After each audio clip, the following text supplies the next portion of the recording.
सबैलाई तिहारको शुभकामना, सबैलाई खुसी मिलोस्। हामी त परदेशमा छौँ, भयो नानु छैन। ओहो, मुड त अब भरे गएर बनाइहाल्नुपर्छ यार।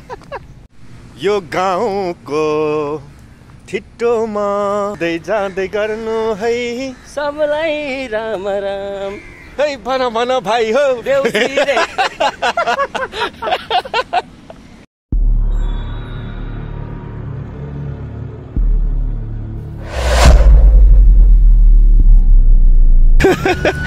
सबैलाई ह्यापी तिहार। यता हाम्रो कमल सरोवर मित्र साहित्यिक भावनामा डुबुल्की मार्नु खोज्दै हुनुहुन्छ, सबैले सपोर्ट पनि गरौँ। केही तपाईँले भन्नुहुन्छ सर? के छ तिहार कस्तो गइरहेको छ? सबैलाई तिहारको शुभकामना, सबैलाई खुसी मिलोस्। हामी त परदेशमा छौँ हैन? हो त, परदेशमा भए पनि आज छुट्टी मिलाएर जसो मन बुझाछु। बस एउटा छोटो लाइन हान्नु न। दिदी बहिनी टाढा छन्, एउटा छोटो हान्नु त। कस्तो लाइन हान्नु खै? जस्तो मनमा फ्याट्टे जुन आउँछ त्यही हानिदिनु। भयो नानु नै मुडै छैन। ओहो, मुड त अब भरे गएर बनाइहाल्नुपर्छ यार, होइन? अहिले हामी कहाँ छौँ रे सर? अहिले हामी ठ्याक्कै निलाई एवान महल पार्कतिर छौँ। एवान महल पार्क हो? हजुर। ल ठिक छ, हामी चाहिँ आज घुमघाम गर्दैछौँ तिहारको बेला।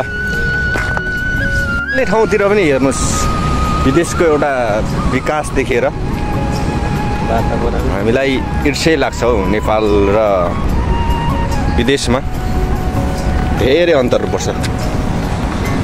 हाम्रो नेपाल पनि कहिले हुने हो यस्तो? सर, एउटा राजनीतिक प्रतिशोधको कारणले गर्दाखेरि नेपाल कहिले माथि उक्लन सकिरहेको छैन यार।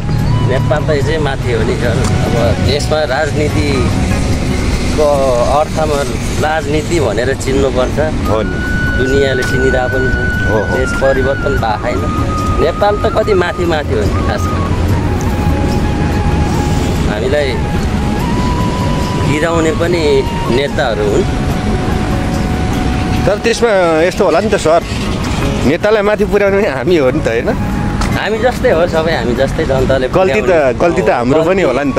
गल्ती नेताको भन्दा पनि हामी भोट हाल्ने मान्छेको हो कि सर। हो, त्यही त, तपाईँ हाम्रो मान्छे चिन्न सकिएन, यस कारणले पनि दुःख पाउनुपर्छ। त्यस्तै छ अवस्था देशको अवस्था। अब लाग्छ अब केही सुधिदिन्छ होला बिस्तारै। यो गाउँको ठिटोमा, यो गाउँको ठिटोमा कान्छा मेरो नाम आउँदै जाँदै गर्नु है, सबलाई राम राम। मैले यार माकाला गर्नुभयो त गर्नु है, सबलाई राम राम। यो गाउँको ठिटोमा कान्छा मेरो नाम आउँदै जाँदै गर्नु है, सबलाई राम राम। है भन भन भाइ हो देउसी रे।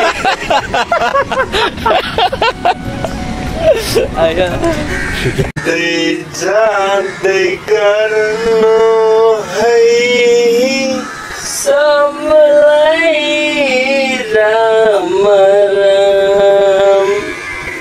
है भन भन भाइ हो देउसी रे।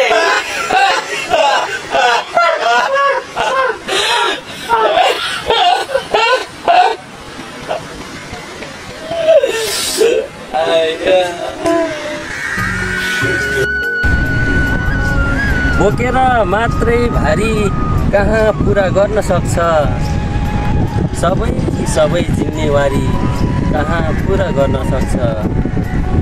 बोकेर मात्रै भारी कहाँ पुरा गर्न सक्छ, सबै जिम्मेवारी कहाँ पुरा गर्न सक्छ। बामाको सपना अझै काँचै छन्, तिम्रो दुनियादारी कहाँ पुरा गर्न सक्छ। अनि सर, हजुर साहित्यिक क्षेत्रमा धेरै डुबुल्की मार्न खोज्दै हुनुहुन्छ, शुभकामना। खास खास गरी साहित्य भनेको के हो जस्तो लाग्छ तपाईँको विचारमा? साहित्य भनेको चाहिँ एउटा भावना बगाउने ठाउँ, एउटा सत्यता ओकल्ने ठाउँ। कहिलेदेखि सुरुवात गर्नुभयो तपाईँले?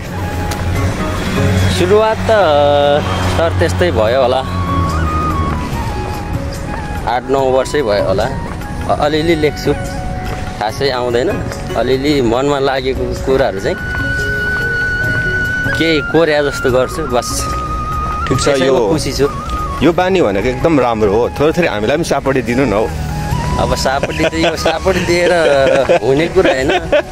अब मनै दिन नमिल्ने रहेछ क्या अरे। अब साथीलाई त माया छँदैछ। ठिक छ, त राम्रै। मनबाट फुट्ने कुरो कसैले दिएर पनि दिन सकिँदैन, कसैले लिएर पनि लिन सकिँदैन। यो भनेको चाहिँ भित्रैबाट अलिअलि उत्पादन हुने कुरा हो। ल अझ राम्रै गर्दै जानुहोस्। भावनामा खप्ने, अलिकति कोर्या जस्तो गर्ने।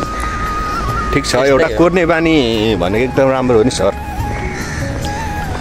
यो हाम्रो बानी चाहिँ के छ भने फेरि अब एउटा मनमा सम्झिन्छु, लेख्ने बानी छैन।